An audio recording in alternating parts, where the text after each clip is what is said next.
everyone. Welcome back for another episode of the Red Line Hustle podcast. And today I got Jennifer Frost from Unlimited Cold Calling. And the reason I brought her on the show today is because she is a very, very influential figure in the cold calling space. She's been doing the sales for a long time. And if you haven't seen her on LinkedIn, please check her out. It is definitely going to be worth your time. So Jennifer, we always start the show with who are you, what do you do, and why do you do it? So I'll leave the floor open to you now. Well, thanks for having me. And I should start by saying, hi, this is Jennifer. Hi, Jennifer. This is a cold call, just to be upfront. Did I catch you at a bad time? No, not really. I'm just outside with the kids. See, this is perfect. I actually want to know. Us sales reps are trained not to get a no, but when I ask, when I say, hey, you know what, just to be upfront, this is a cold call. Did I catch you at a bad time? They most likely will say no, or they'll say, well, who are you? What are you calling about? And that's permission to go ahead and say what I need to say. Of course. A lot of times if people say, well, I'm sorry, I don't take cold calls. You get that a lot. God. You do, right? I hate that answer. So I will say back to them, well, my last name is Frost. So, sorry. I just picked up on that now. Right? Yeah. So I can do that. And then they start laughing, right? And I get them like, okay, boom, I'm in. So that's the best way to do a cold call is just get in there. Don't be so, quiet or shy or nervous. Just jump right in and have a conversation with somebody. Well, in terms of that, what is it that you're doing now with cold calling? So in terms of being a cold call expert, you've probably been doing it for quite some time now. What is your setup? So how do you operate then being a cold calling consultant? Well, a lot of times, recently I've been getting so many requests now for people requesting cold calling for their companies. A lot of sales managers are complaining that their sales reps don't do a lot of cold calls or hate cold calling. So it seems to be that cold calling is not dead, contrary to other people's belief on LinkedIn. I'll poke at some of those people. We're definitely going to do that on the show. Yeah, exactly. But no, cold calling isn't dead. There are a lot of great ways to do cold calling, especially if you have the energy that I do. And I've been taught like 26 years ago from one of the top sales reps that I worked with. Her name is Hallie. She told me sales is a transfer of energy, especially when you're on the phone. You have to be able to smile. You have to have that energy to talk to somebody on the phone.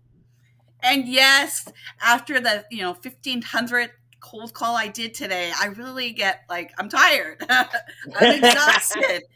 But you have to fake it. You got to be like, hi, it's Jen calling. This is a cold call. Did I catch you at a bad time? You got to be enthusiastic, have that energy and have that tone when calling people, or else you're just going to get hung up on constantly. Of course, it's going to be a shit ride. And that's one of the things I had to convince myself of when I was trying to get accustomed to the right mindset. And that was, people pay me to say no to me. So I heard that somewhere. That was great. That really gave me assurance. Then it was the attention. And then I mentioned too in our last conversation, but I went through a fair bit of trouble when I was younger. Then I tried to be a good kid as a teenager. I got involved with the wrong people. Moved into all kinds of other things, and then that led to an addiction, which is one of the biggest opiate crises in America right now. And then from there, I landed myself a 3-year prison sentence in New Jersey. And after that, I was removed from the United States, and I had to move to the UK, which is my home country. And from here, I was a security guard. The only job I could get was a security guard with my cousin's friend, and I was doing 15-hour shifts. I was commuting to and from work. So literally 19 hours of the day, I was awake, moving. That doesn't include eating or sleeping. So imagine you have 6 hours, actually 5 hours to sleep, of which half an hour of each side is either going to sleep or waking up, right? So long story So short, really only two. Yeah. Only it 2 was hours of sleep awful. then. It was horrible, and I was taking NyQuil. They call it night nurse here, and life started to get very, very, let's just say, worrying, because an idle mind is the most dangerous mind for me. So I'll tell you why. I'll tell you why I'm telling you this. After 7 or 8 months, I wanted more money. Bills became more expensive. I had a girlfriend, and I asked my at present boss, "Can I have a raise?" And he said yes, and he gave me 50 cents on the raise. I was like, yeah, cool. So I Thanks. started going to recruiters. I never knew what a recruiter was in my life. I went online, went to a bunch of recruiters, and I landed my first sales job. And that sales job was selling financial training courses at a chop shop, very big company, events company. And they let us practice for a few days, get a bunch of leads, and then they said go. And it Yeah. was 6 people in the room, and I had my first chance with a Polish guy at a bank, and I called him, and everybody like froze. The whole floor froze. And I was like, what the fuck is going on here? And it was because they were like, are you serious? This is your first time ever cold calling? And I was like, yeah, I watch a lot of movies, but I was very confident. Yeah. And that attention for me was incredible. So that's why I cold call. That's why I continued my career in it, because I knew I was good. What's your why for cold calling now? Or when did it start? What is it about? What's the purpose? What's the fire inside you to continue cold calling after all these years? Well, back in the day, back in the day, when I was a teenager, Yeah. I loved talking on the phone. Like I was a normal teenage girl. I loved talking on the phone. Thing Mm-hmm. is that I grew up in a very strict home. I grew up in a Mm-hmm. Catholic school, and I was Mm-hmm. bullied. I was bullied big time, and I was very shy. Mm-hmm. I was very shy and Okay. quiet. Mm-hmm. As an adult, now I'm completely different. I'm not quiet at all, as you probably see on some of my LinkedIn posts. Yeah. But something, yeah, something really changed in my life about 15 years ago. My son was born. And my husband at the time, him and I were excited to have this baby Mm-hmm. enter our lives. It was our first baby together. And as soon as he was born, within, I don't know, seconds, all the nurses said, "Whoa, look at his orange hair." He had like bright orange hair. My ex has red and my dad has red. So there's Mm-hmm. red. Mine is Mm-hmm. all different colors. So so he's born. Everyone's like, "Whoa, look at his orange hair." And then all of a sudden the whole room went dead quiet, like dead quiet. I'm like, "What's going on?" So the nurse says, "Well, look, he looks like he has Down syndrome." And I'm like, "What? Mm-hmm. I'm 32 years old. What's going on? Why is this Yeah. happening?" Yeah. So, anyways, fast forward 15 years now. He's going to be 15 next month. He is he's amazing, and that has changed my life to make Mm-hmm. myself a better person, to have more empathy, to have more patience with people. That's what's really something that's very unique to me, and how I Mm-hmm. build my company with cold calling is that having a any child with special needs changes you completely.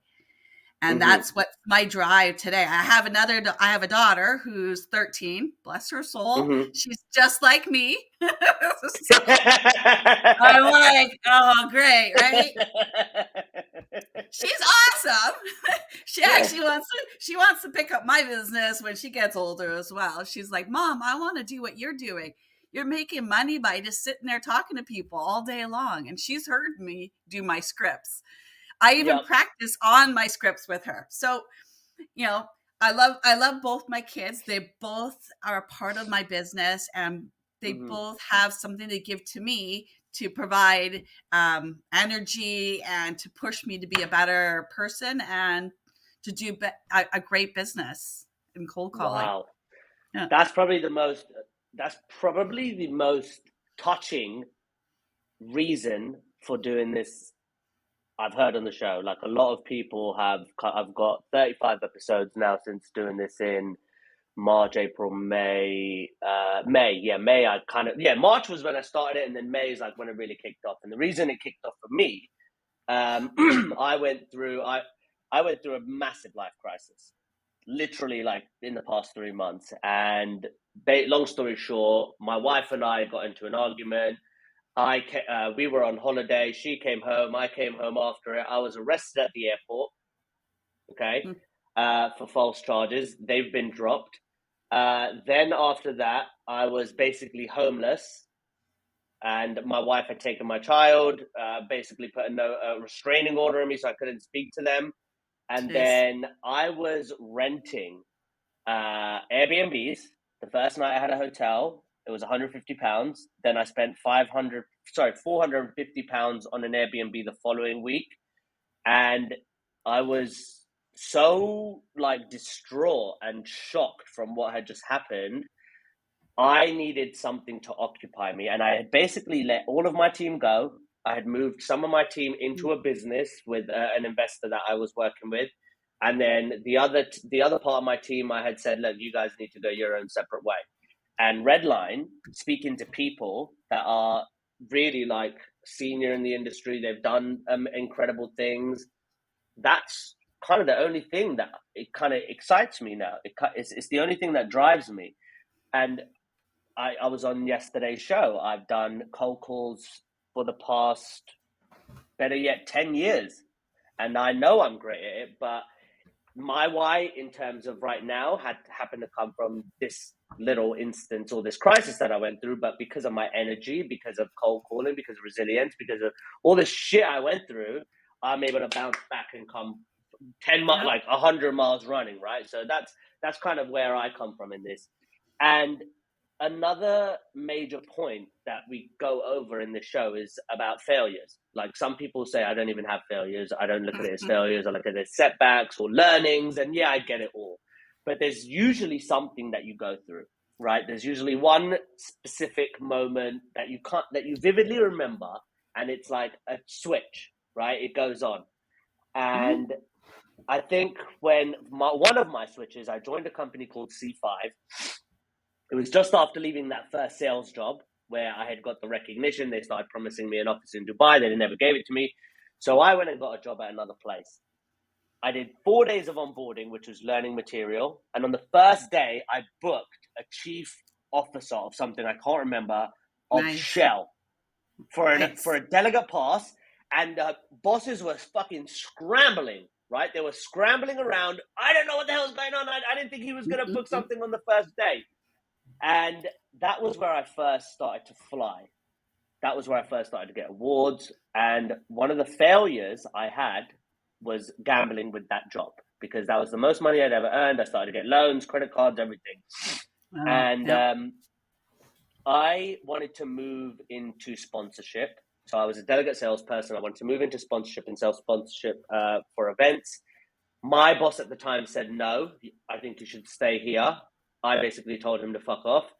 I got a job at another place. I can't say it, but I got a job at another place. And whilst I was like in the process of signing on there, this current job said, look, make a choice. Do you want to go there or do you want to stay here and we'll give you the sponsorship? And I gambled with that choice, right? And what ended up happening was that job pulled the one that I was trying to go to, pulled it because of my criminal record, and I couldn't fly to the US. Yeah. When I came back to these guys, they were like, sorry, I think it's better if you just go move on. And I was out of a job in both places.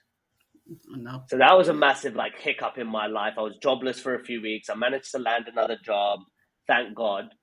But do you have any similar moments in your life where you kind of made the wrong decision that you think, or maybe you made the wrong choice? I have a very interesting story based on stupid decisions. This is my second go around with running my own business. And the first go around, the company name was called Smashing Quotas. Okay. And I went into that. It was an awesome name. We loved that name, Smashing Quotas. I love it. Yep. Yeah. So we went in there. It was I partnered with another sales manager at the time, him and I got quit our jobs, got laid off. So we decided to start this company. All right. So Yeah. here we are. We go to the accountant office. We're starting everything up. We're putting a business account together. And the accountant looks at us and says, I'm just giving you fair warning that most partnership businesses fail. Especially it's your first go around, starting your own business. 90% of partnership businesses fail. And we're like, no, that's not going to happen to us. We're different. We're special. There is no. Yeah. So this gets even better. And when I practice this actual story, telling my daughter this story, she's like, Mom, is that true? And I'm like, yep. So 2 months into this, we're building our website. We're building a bunch of business together. So about 2 months later, all of a sudden, the partner that I had went AWOL. He's gone. I'm like, I can't get a hold of him. Where'd he go? Oh, shit. He emptied our business bank account. A couple $1,000 was in there. And he decided to go on a cocaine binger for 5 days. Or 4 or 5. Yep. 5 days. Wow. Oh, and my I knew he did coke, but I thought, you know what, he's probably just like a weekend warrior, or like just does it like a little bit. I wasn't too concerned about it, but after it had gone missing, emptied our bank accounts. 5 days gone. I went back to the accountant, closed the accounts, and walked away. Because I tried to buy the business back from him, and he wouldn't let it go. So I'm like, okay, bye. Bye. Fair enough. And then, I think that was like 8 years ago. So 8 years later, here I am by myself. That's it. Yeah. No partnership here. Well, look, that's very interesting. All right. I'll tell you why, because I think I'm probably in the position, or somewhere close to the position you were in 8 years ago. And funny that you should say that, because my ex co-founder, everybody knows his name's Antoine. He basically went through a similar situation to what I'm going through now, was staying with me, slept on the couch for a couple of months. And then we were just playing chess, Xbox through COVID. And the idea was, look, man, I'm not down to work at NS Media anymore. I know you're not down to work at your place. Should we just start a business? Let's just give it a try. We could do it on meetings. And he said yes. He had about £100,000 and he pumped that into the business. I put everything I had into the business. I didn't pay rent for 8 months, so I could start this business. The landlord wasn't too happy, but I did do it. Oops. And long story short, he writ it off. He actually ended up writing off the entire debt. And me and Antoine built £1 million agency in less than 3 years. Nice. Million in sales revenue, right? And it was incredible. We had fun. He was more of a conservative one. I'm more the aggressor. And 3 years into it, I learned a huge lesson, okay? You know what it's like to acquire clients. And this is a learning lesson for a lot of people out there that are chasing money, but you know how hard it is to acquire clients. So I always have thought of ways, how can I scale my outreach and get more than one in one go? And one of those ways was to work with a private equity investor or a venture capital fund. And if I can access one of those companies or one of those investors or the partners and say, hey, look, I'll prove myself in one, you give me your 10 accounts. Wherever the business needs it, I'll do that. And I found that person. And he was going to buy the business, so he said.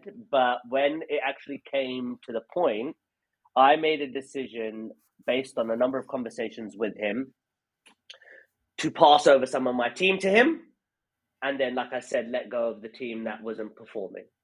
And one of those people was my business partner. So he made us £500,000 in revenue. But the £500,000 in revenue was referrals that we built through pipeline, right? And what happens when pipeline runs out? Yeah, the company dies. It's Exactly. dead. It's dead. Exactly. And that's what was happening. So we were in a place where we started to butt heads. I'm pushing pipeline, he's pushing strategy. I'm pushing pipeline, and that clash ended up Mhm. parting ways in an amicable manner, but then personal things got away, and that's how we actually ended up breaking our relationship. And my learning lesson from that was, now I'm running sales driven as it is. I've got a couple of court cases that I've got to deal with for debts and stuff like that. But in terms of moving forward, I've learned that I've got rid of something that I didn't want to do anymore in terms of a business with people. I prefer to work Mhm. by myself, right? Mhm. As bad as it may sound, I prefer to work for myself. I know that I can control what I do. I know that if I say I'm going to get on the phone, I will generate a result. And to go and hear people say, "Oh, sorry, I didn't get anything today, but I paid you," that for me was mind blowing, right? So that's one of the biggest learning lessons that I got through in the past year. For you, in terms of learning with sales and how it's helped you through hard times, is there any major learning lesson that you got out of being in sales or cold calling and any conversations that is significant to your growth, to your progress, and in terms of who you are today? Oh yeah, definitely. I don't know. Again, it was probably about 6, 7 years ago. I worked with a Okay. coworker. His name was Sean, Mm-hmm. and he told me, "Check your ego. Check your ego, Jen. I've Check heard it. that. Check it at the door." And I was like, "Yeah, whatever. Again, whatever. I'm hot shit. Like, I don't need to check anything." And through my years, I have now learned you have to check your ego. Yep. And recently, I've been working for one company recently, and they have a few younger sales reps there that are a lot younger than me. And Yeah. listening to them and listening to their cold calls and listening to their feedback, it's been I'm open to it, even though they're like 20 years difference from me and I Yeah. have a They lot more can't tell you. experience than Yeah. them. The fact is that I checked my ego at the door and I got to Yeah. listen to them because we're all dealing with different generations now. We got Gen X, we got Gen Y, we got all these generations coming up. Plus we Mm-hmm. got all this AI that's taking over, making our Mm-hmm. lives either easier or more complicated. Who knows? That's a Yep. question. But yeah, it's check your ego at the door. Be open to being getting feedback, having people give you feedback, suggestions. Don't think that you know it all because it doesn't matter. I mean, I've done thousands and thousands and thousands of cold calls in the years, and I Mm-hmm. still don't know it all. And I agree. you saw some posts on LinkedIn that you were posting on about some people should take this advice. Check your ego at the door, because It's very true. there is no magic button. And I get really upset when I see stuff like this on LinkedIn that says, you Mm-hmm. know what, I can guarantee you results. No, you can't. You can't. You can't. No, People you always definitely ask me can't. the same thing. Okay, if you're going to cold call for me, what are you going to provide to me? Like, what are you going to guarantee? I'm like, I can't What's the guarantee guarantee? anything. I can't Yeah. guarantee anything. The only thing I can guarantee is how many calls I make. That's it. Yep. I can't guarantee you that people are going to answer their phones.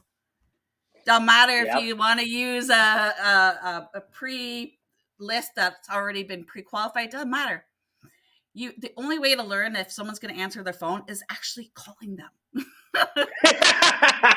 And if you can use all AI system all you want, but I'm sorry, there is no rhyme or reason for people. I mean, I don't have to. I don't answer my phone, but sometimes I do. But there is no rhyme or reason when I answer my phone or don't. Never. So Yeah, I'm the the same. the only way to do a cold calling is to pick up the phone and call. And yeah, you know what? Most times you're going to get a voicemail or no answer. That's fine. No Mm-hmm. problem. Move on. Yep. And the biggest thing that I learned, a couple of years ago when I first started my business, I was doing manual cold calling. I was doing Oh about 30. gosh, I was Yeah. doing that too. I did Yeah. that for my entire career. Yeah, well, yeah. I mean, I grew up with modems and dial-up Yep, modems and fax yep. machines and stuff like that. So I was doing between 35 to 40 manual calls an hour, and I thought I was pretty damn fast. Hmm. And I saw a post, I don't know, about 2 years ago on LinkedIn. Someone posted like they did like 630 dials in 3 hours. And I was like, well, how is that even humanly possible? Like, I'm going as fast as I can. I'm not even going to the bathroom. I like, how is that even humanly possible? And then I got introduced to parallel and power dialers. And Hmm. I got introduced to Connect and I've tried a bunch of different dialers, Connect and Yeah. Sell, Kixie. I now have Concert. I dealt with Phone Burner. I've dealt with Salesfinity. I've tried all these different dialers because I was like, wow, this is so cool. And it Yep. actually makes cold calling fun because It does. you're not physically typing on the phone or your keypad or whatever like that. It actually makes it fun where you just sit back and you wait for someone to answer their phone and then you talk. Yep. Yeah. So It it's is. it's It is it's incredible. fun. It's Yeah. incredible. It is incredible. And I learned that too when I started my business in 2020, I started it by coming across Daniel Disney's post, and I was watching him for a while. And after a while, I clicked on it, and I went to the partnerships pages, and the partnerships pages had Cognism, and one of them was Connect and Sell. And then from seeing that, I decided to invest in Cognism. After investing in Cognism, I decided to reach out to Justin Michael, actually. And Justin Michael was doing cold calls on Connect and Sell. Mm-hmm. And when I saw that, I was like, holy shit, this is crazy. This guy is just fucking talking to people. And like, he's pushing the button once and it's just going. Yep. And I It's didn't fun. believe it. Yeah, I did I know. not I didn't believe it. either. I did I not didn't believe it, either. right? I had 8x8 as the first dialer, and then we spoke to Jerry, and Jerry set us on the flight run or the test run, or whatever it was called again, the test drive. And we booked 7 meetings in like 2 to 3 hours. No. And we were just absolutely blown away. And then we automatically bought a bunch of dials, and we went through $200,000 in 1 year. Wow. Okay. Wow. So let me ask you a question on this. I always thought it was fun, right? And I did enjoy it when I do it very, very sporadically because I was trying to build the business.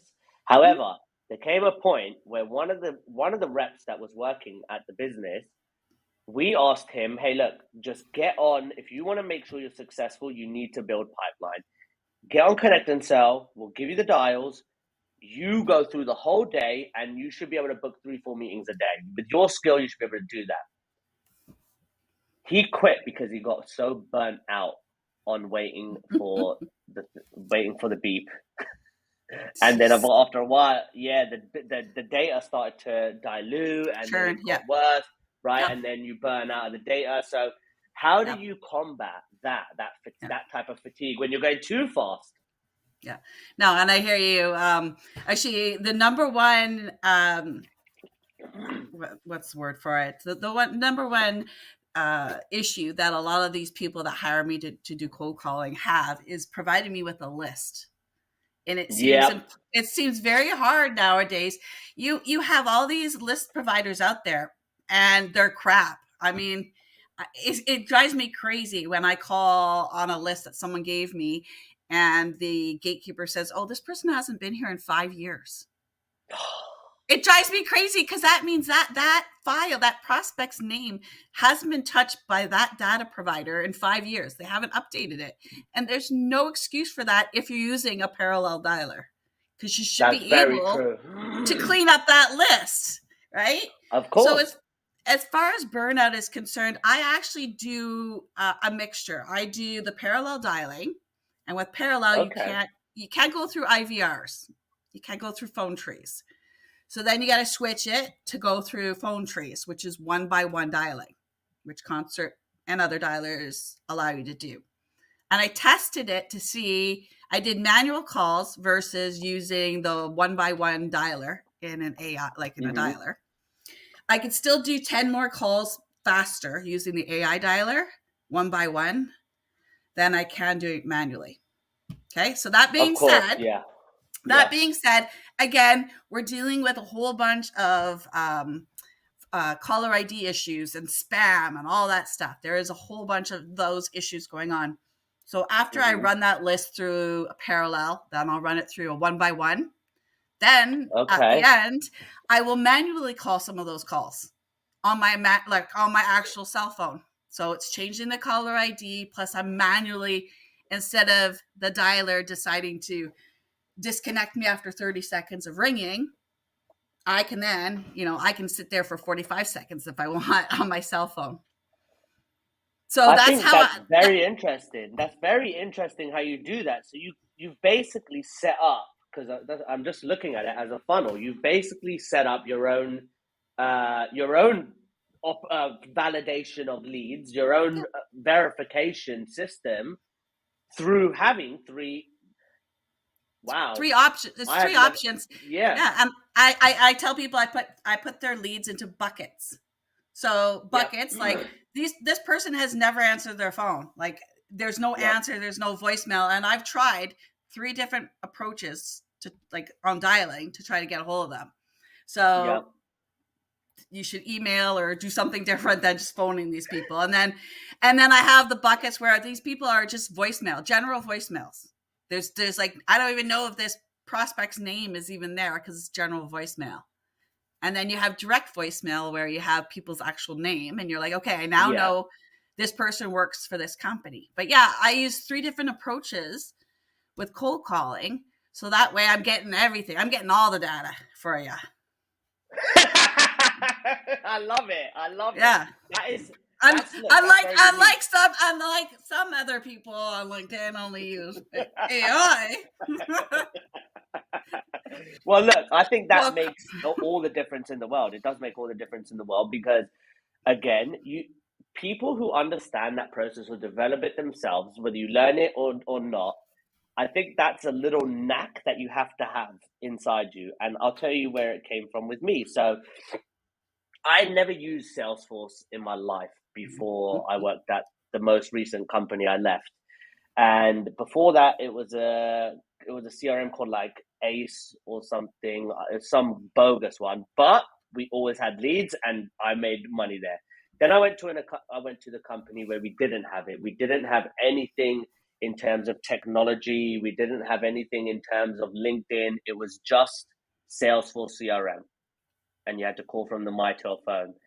And after a while, I started to have obviously your cold leads, and I called all my cold leads for a couple of weeks or maybe even a couple of months. And then it got to the point where I would only speak to proposal sent or pitched. Yeah. And those became my 2 buckets without me understanding how it's actually coming through today. I was kind of creating my own buckets through stages. Previously, I'd go top to bottom. So that consistency for me was why I figured out how to sell, I think, how to drive a sale forward. Because if it was always stuck in one place and you're only doing this action, you're never going to move anything, right? Nothing's going to tip over. So for you, one of the things we always talk about is consistent actions. Execution is a consistent action for me. And if you were to go back to yourself when you were 18 and tell yourself, hey, Jennifer, I am now making X amount. I live comfortably. We have a family. This is what I did this is my journey. And this is the one thing I continuously did along the way. So what's the one consistent action you would tell 18-year-old Jennifer in terms of what to do to maybe shorten the cycle you went through, to shorten the length of success? Like what would that consistent action be for you to tell her? I would say be okay with failure. Because you're gonna fail. I'm 100% with it. Yep. You're gonna. I mean, I know it sounds cliche, but it's true. No, it's perfect. It's true. When you think when you're 16 years old and your first boyfriend breaks your heart, that is a life-changing experience. Yeah. Well, wait till you're an adult. You got a lot more heartbreak.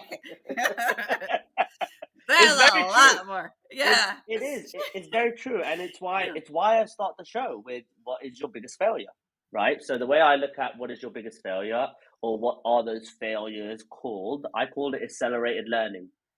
And as much as people were always saying, oh, yeah, you're so naughty or you're never going to be anything, in some cases, now I am more confident, sharper, more resilient than a lot of people that were, what was it? Indian Hill's best looking guy of the year, or best looking guy of class of 2004, gal of 2004. Like, whatever the case may be, or even the people who were acing tests. Some of those people now aren't doing shit. Yeah. Right? Yeah. And mine was execution. I always looked at myself like, don't ever be that person that just talks about it and never does it, because then you're just like a chump. So that was my consistent action. And another thing that always helped me gain an edge on anybody that I was surrounded by in terms of my peers, it was never about competition, but in the workplace, you've got to be seen as number one. Otherwise, you don't get the recognition you deserve, right? So one of those things for me was just constantly iterating my pitch, right? That was one thing that was a growth hack for me at that point. It was iterating my pitch, shortening it to be simple every time. And in today's age, even in my current situation, ChatGPT is my go-to, right? This AI piece that is very foreign to a lot of people, but for me, it's going to be my Iron Man suit. And with the technology we were using yesterday, Mavlon, he's got the research piece built into his system, which makes it incredible too. So what is the growth hack for you to share with people who are watching? What would you say for them to do today? Something similar to what you do that can start producing instant results on the phone. Get a dialer. I don't care what dialer you use. I mean, I shouldn't say that, but it's true. Use a parallel and power dialer, because it does change the way that you sell, and it gives you a lot of, I don't know, you're not listening to all those beep, beep, beep, or busy signals or anything like that. It gets you more motivation and acceleration to talk, right? To talk to people, because, it's like riding a bike. If you're riding uphill, you got to keep that going. Like, you got to keep that momentum going. And with using a dialer, even if you're using, one by one dialer, like a power dialer versus parallel, it still gives you that momentum to keep going. Speed, That speed. Yeah. I used to literally, when I was manually calling, I used to do little ticky notes. I have like all my old notes in my books, little ticky notes to say, I am not going to leave this desk and this seat till I have 20 ticks, meaning 20 calls that I made. So I don't care if it took me 10 minutes or an hour. I'm going to not leave my desk till I do these 20 ticks. But using a dialer, you can see it on the screen, how many you're going through. And it gives you that momentum to like keep going, instead of like, oh no, another voicemail, oh, another busy signal. It just it helps, right? It does. It certainly does help, and it speeds up the process. And that's something that I would tell people. Like, I'm not trying to push one dialer versus the other. I'm just saying, it does change things when you have a dialer to use when cold calling. So what do you do then if you either don't have the approval from the company you're working at to get a dialer? That's one challenge that some may have. And let's just say they're like, all right, well, I'll invest in it for myself. If they're just starting, or maybe even if they're a little bit more experienced, but do what I did. What do they do? Do what I did. Sign up for every one of them for a free trial. You'll have like 3 to 4 months of free trials. That is true. That's true. What I did. That's what I did.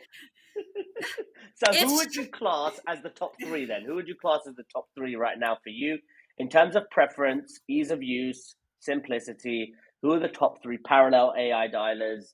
Well, I have to mention this dialers that you use. What's it called? Connect and Concert. Sell. Sorry. Okay. Connect and Sell, Concert. And Salesfinity and Kixie. Those are the ones that I've used. I'm looking at Okay. I'm looking at Phone Burner now too. So it's What hard. I was didn't what? answer your top three. Well, no, you've given four. Yeah. So you've given four. Yeah. No, well, actually five now. And in 5. terms of your preference, so I know Concert. I met with what's her name? Veronica. I think that's her name, the blonde woman. I think that, yeah. I met with Veronica. Veronica. I found it very interesting, but the onboarding for me there was like 20 different tabs on an Excel sheet. I think that's probably changed by now. But they have everything built into one, right? It's like an all-in-one powerhouse system where you have Yeah. calls that link to emails, SMS, everything.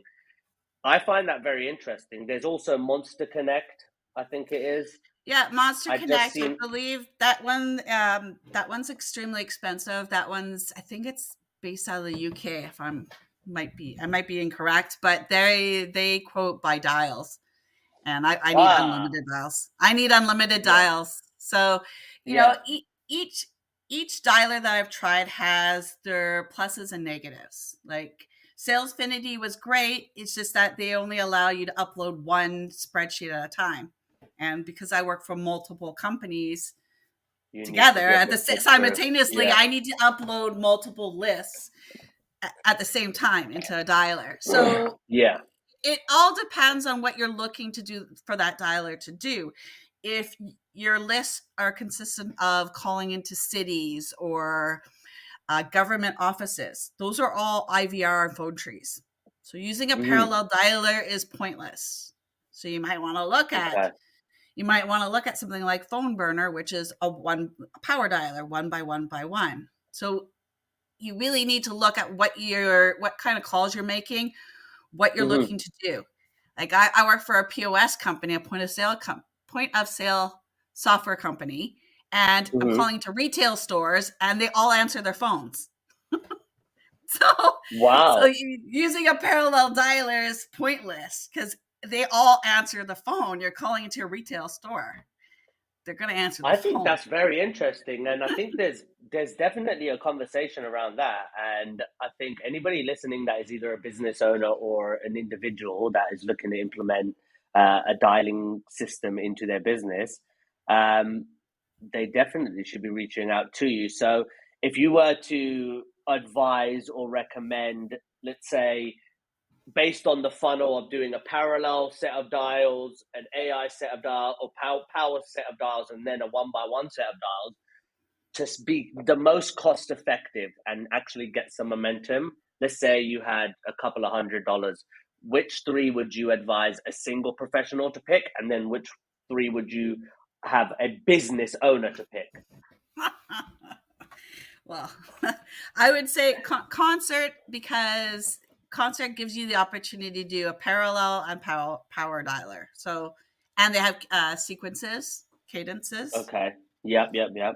And they make sure that their caller IDs are healthy, because that's a huge thing in the industry. Of course. So concert. Now, if you are somebody that's just a small business that you just need one or two users, concert might not be cost effective for you.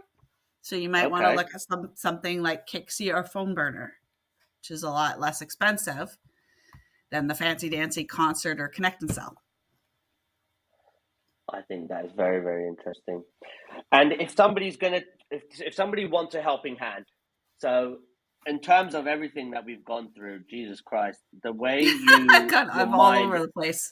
No, but in terms of how your mind operates with starting, and you've really changed, like any kind of setbacks or any type of struggles that you had in your younger ages, you've kind of flipped that on its head and then leveraged cold calling to let your personality out. Your energy now can transfer through any conversation towards other people on the phone. I've learned that very, very quickly. And even when we started this video, I'm more, yes, all right, this is somebody who's got my energy. I can match this energy. And then even just simple things. Again, I've been doing this for now 4 years, which isn't as nearly as much as most people that even watch this, but your own specific funnel to filter data, then go through it, then strategically hit it. Like that's, for me, I think that's very, very inspiring.